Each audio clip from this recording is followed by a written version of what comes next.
et s'appeler les copains d'abord, les copains d'abord. Hey, salut. Oui, donc comme tu viens de le voir, je viens de faire une entrée un petit peu has-been, hein, mais c'est totalement voulu parce que je vais parler là d'un sujet qui est complètement pourri. Donc c'est pour ça que je me permets d'arriver sur une chanson un peu pourrie, hein, même si c'est ce que j'écoute tous les jours et c'est la vérité.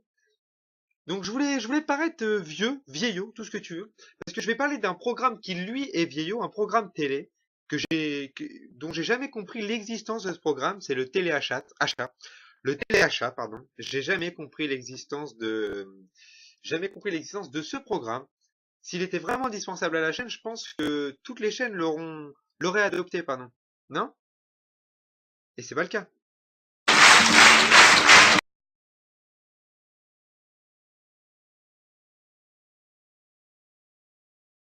Qu'on se le dise au fond des ports, dise au fond des ports. Il naviguait en perpénard sur la grande mare des canards. Ainsi, toutes les chaînes ont leur téléachat à la même heure pour les mêmes objets au même prix. Voilà pourquoi je comprends pas le sens de l'émission en fait. En plus, ils sont pas vraiment crédibles. Ils te mettent un prix à côté qui barre juste à côté du prix que toi que tu dois acheter, que eux appellent soi-disant le un VIP price. Et aujourd'hui, mesdames et messieurs, pour vous, ce ne sera pas 200 ni même 100 euros, mais 50 euros pour cette magnifique prise électrique qui peut vous servir à, enfin pour, enfin à ce prix-là, c'est cadeau. À ce prix-là, c'est l'amour. À ce prix-là, c'est cadeau. C'est donné. En plus, dans certaines émissions, derrière les paroles des commentateurs, quand ils expliquent, il y a une petite musique d'ambiance, une petite musique douce et tout. D'ailleurs, si je chope le compositeur de ces musiques, je vous promets, hein, et là je vais être vulgaire, mais je m'en excuse totalement, je crois que je lui fous sa clarinette dans le cul. Sincèrement. Je suis vraiment désolé de parler comme ça, mais c'est vraiment ce que je pense. Je crache beaucoup sur les téléachats depuis tout à l'heure. Par contre, il y a un truc que je trouve vraiment super, et qui est vraiment intéressant, et je crois que c'est le seul truc d'intéressant, c'est le petit bandeau en bas de l'écran, avec le numéro qui reste tout le temps affiché tout au long de l'émission, pour commander. À partir de 48 euros la minute et 12 euros le SMS. Je crois que les vendeurs sont des magiciens sérieux. Ils te font acheter n'importe quoi. Et tu gobes tout ce qu'ils disent. Mais moi le premier, je l'avoue. La dernière fois, je regardais un téléachat, le mec vendait un balai. Juste un balai. Un balai, c'est tout con. Le mec l'a transformé en batte, clé, moyen de transport, porte-manteau sans manteau, bâton de berger. Avec ce balai, tu changes le monde. Pour un balai acheté, un Éthiopien sauvé. Le pire truc que tu peux acheter en téléachat, et là je suis sérieux, je crois que c'est les outils de ménage, tout ce qui est balai, on en parlait tout à l'heure, balai, aspirateur, cince. Tu vois, à la télé ils sont là. Tu prends les manches, tu emboîtes, tu déclipes, tu cinces, tu secoues, tu essores, tu reclipes, le déclipse, tu plies et tu ranges. Et chez toi tu es comme ça. Alors, le clip non, attends, bon, le manche sur. Attends, non, Finalement, au bout d'une heure, après que t'as essayé de tout machiner, tout bien et tout, tu finis par scotcher la cince au bout d'un bout de carton que tu viens juste de trouver derrière, qui était même pas dans le coffret que t'as acheté. Et puis tu dis que tu commanderas plus jamais sur ce téléachat qui t'a baisé 85 euros, 115 avec les frais de port, hein. Tu dis que tu commanderas vraiment plus jamais dessus, quoi. À part si le téléachat ressemblerait plus à ça, tu vois, présenté par un beau gosse.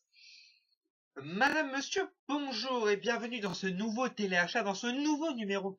Aujourd'hui, on approche de Noël et oui, c'est cette fameuse période où on se demande qu'est-ce que l'on pourrait bien acheter à nos enfants. Eh bien, aujourd'hui, j'ai la solution. En effet, j'ai la solution pour vous. Et oui, en effet, j'ai à côté de moi ce petit bout de tissu. Voilà, je sais ce que vous dites, mais ce n'est qu'un foulard. Eh bien non, ce n'est pas qu'un foulard. Non, non, non. Ignorant. Non, non, ce n'est pas qu'un foulard, regardez. En effet, si on le regarde de plus près, ça peut servir d'écharpe, de foulard. Et dans le monde de la mode, on appelle ça un chèche. Et oui, un chèche. Vous avez bien entendu. Et là, je vais vous montrer ce qu'on peut faire avec un chèche pour les périodes de Noël. et ça peut servir, ça a de multiples fonctions et je vais vous les démontrer. La première, ceci est un chèche que vous pouvez mettre en guise de foulard ou d'écharpe, n'est-ce pas? Mais si vous le dépliez, voilà, et vous le mettez sur les cheveux comme ceci, vous le refermez comme cela, ça donne un chèche-cheveux. Un chèche-cheveux, voilà, tout simplement. Ça, c'était la première fonction. La deuxième fonction, vous prenez ce bout d'écharpe, hop là, vous en faites un nœud très très simple, bien entendu. Pas la peine de faire des gros nœuds comme j'en ai vu. Vous en faites un deuxième par-dessus, voilà, histoire de faire une sorte de petite boule comme ceci, voilà, une troisième, voilà, et là, à la troisième, vous passez votre main dedans.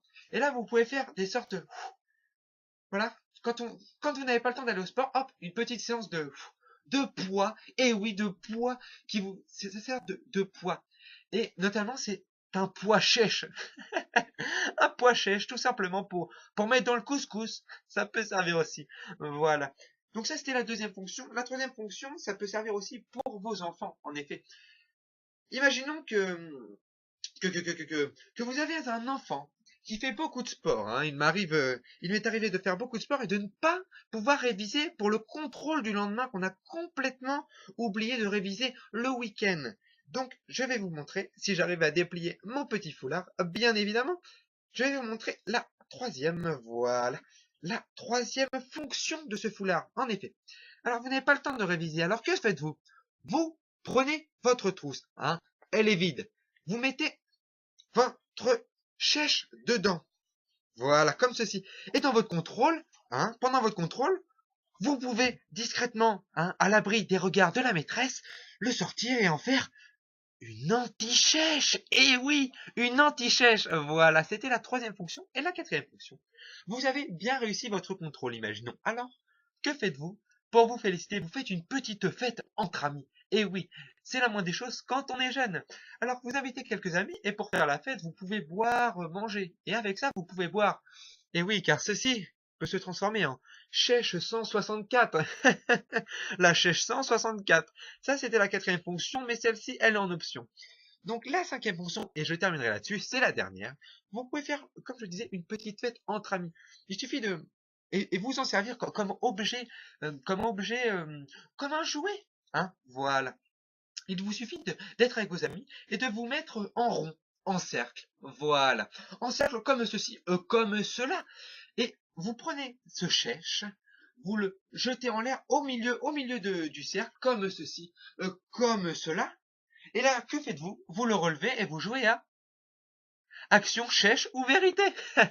C'est pas plus simple que ça. Donc voilà. Voilà tout simplement ce que vous pouvez faire avec un chèche. Voilà, donc pour le commander, c'est très simple, hein. Il ne coûte que non pas 100 euros, non pas 50 euros, mais 150 euros.